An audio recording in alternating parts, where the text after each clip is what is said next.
et de l'omission de porter secours, détention illégale de matériel de guerre de première catégorie, viol et complicité, prévus et punis par les articles 19, 20, 206, 208, 303, 304, 305, 306, 11, 12, 132, 32, 233, 234, 156, 239, 240, 241, 242, 268, 269, 514, 515, 373, 381, 382, 298, 884, 3 et 884.3 et 849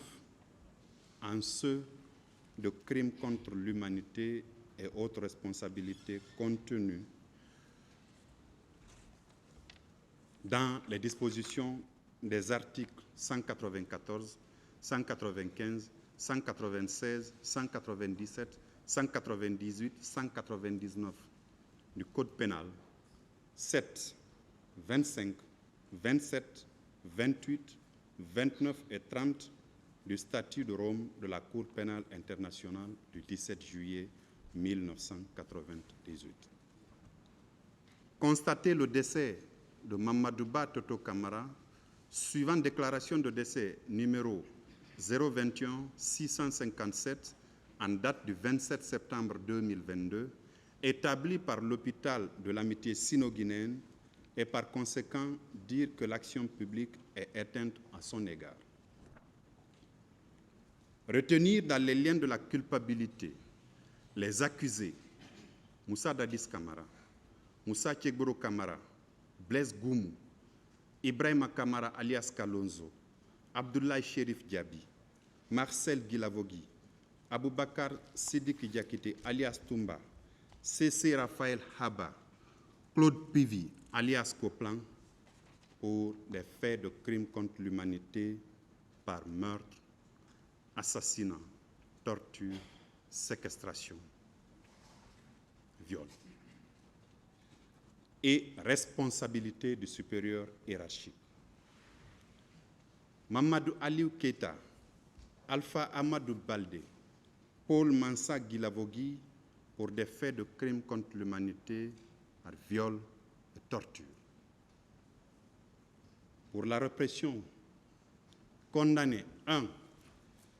Moussa Dadis Camara, Moussa Tchegboro Camara, Blaise Goumou, Abdoulaye Chérif Diaby, Marcel Guilavogui, Claude Pivi alias Coplan à la réclusion criminelle à perpétuité avec une période de sûreté de 30 ans. 2. Alpha Amadou Baldé, par défaut, à la réclusion criminelle à perpétuité avec une période de sûreté de 30 ans. 3. Ibrahima Kamara alias Kalonzo, Aboubakar Sidiki Diakité alias Toumba et Paul Mansa Guilavogui à 15 ans de réclusion criminelle. 4. Mamadou Aliou Keita et C.C. Raphaël Haba à 14 ans de réclusion criminelle. Décerner mandat d'arrêt contre les accusés Alpha Amadou Baldé et Claude Pivi alias Coplan.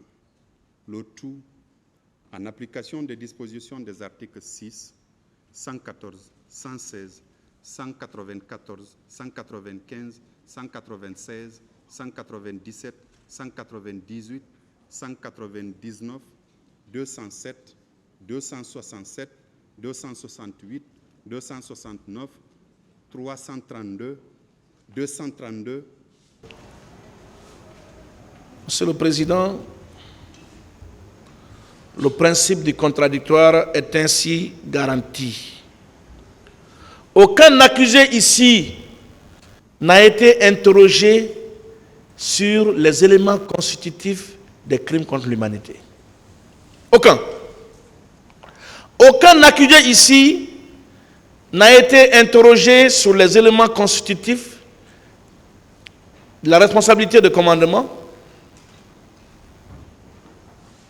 des supérieurs hiérarchiques et chef militaire. Ce n'est pas au prononcé de votre décision qui vont être situées autrement sur des infractions qui n'ont rien à voir avec celles qui ont été débattues ici. Ce n'est pas par effet de surprise, ce n'est pas possible, eux-mêmes le savent.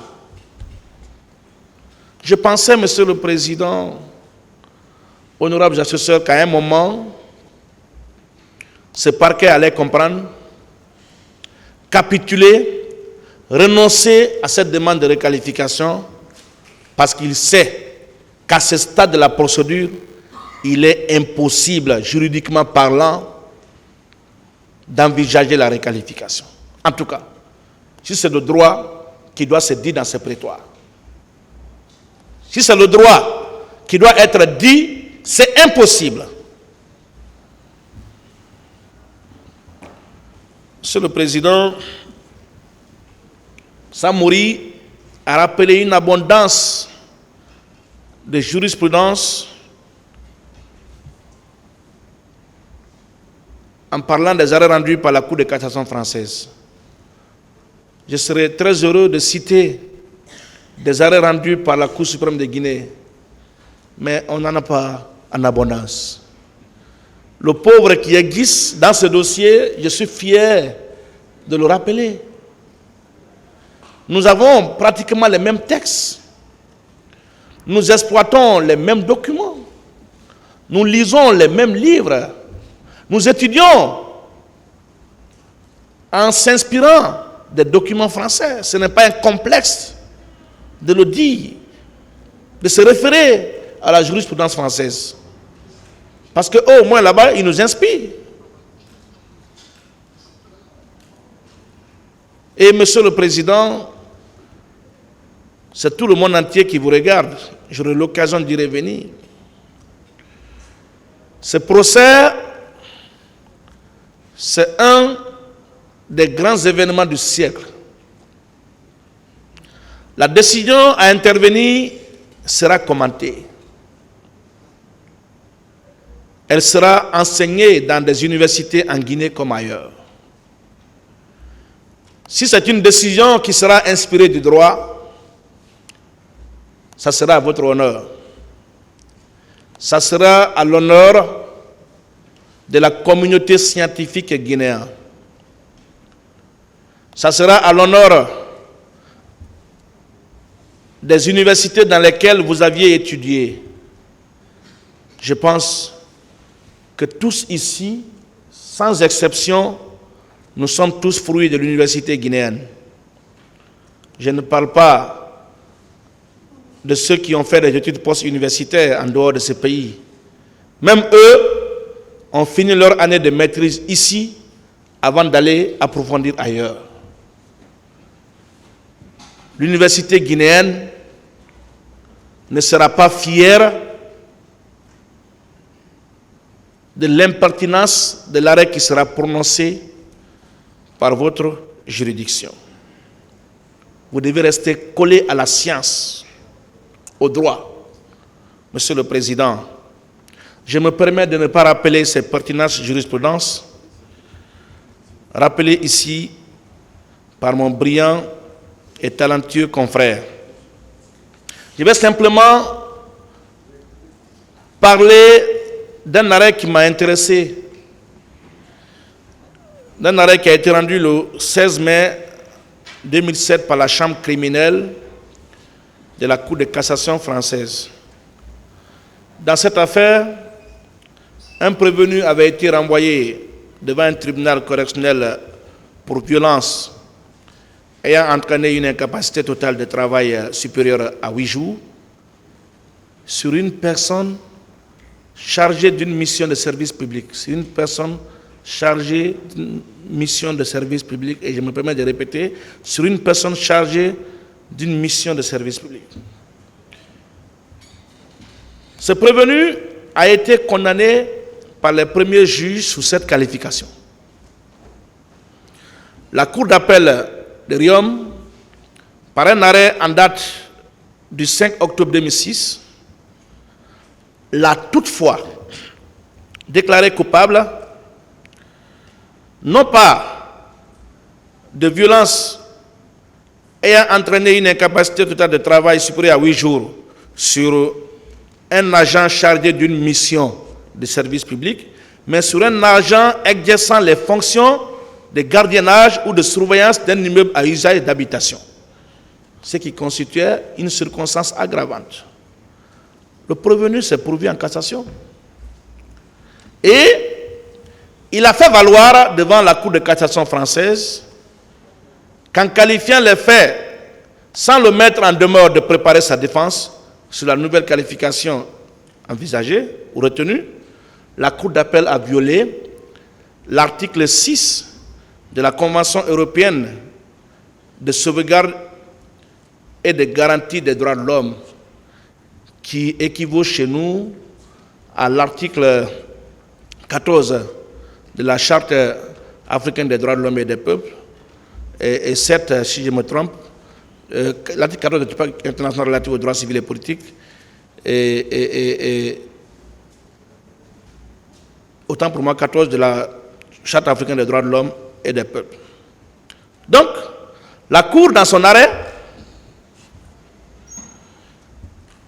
rendu le 16 mai 2007, a cassé et annulé l'arrêt attaqué. La Cour a retenu que s'il appartient aux juges répressifs de reciter aux faits dont ils sont saisis leur véritable qualification, c'est à la condition que le prévenu ait été mis en demeure de se défendre sur la nouvelle qualification envisagée. Et la Cour a retenu que la Cour d'appel de Riom a violé ce principe en n'invitant pas le prévenu à se défendre sur cette nouvelle qualification. L'arrêt du 8 mars 2017, rendu par la Cour de cassation française, je parle de l'arrêt numéro 15 82 657, a également abondé dans le même sens. Monsieur le Président,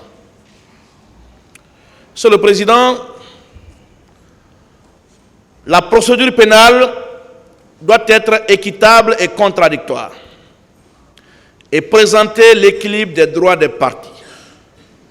Ce sont les premiers mots du Code de procédure pénale. La première phrase écrite dans notre Code de procédure pénale est celle que je viens de rappeler.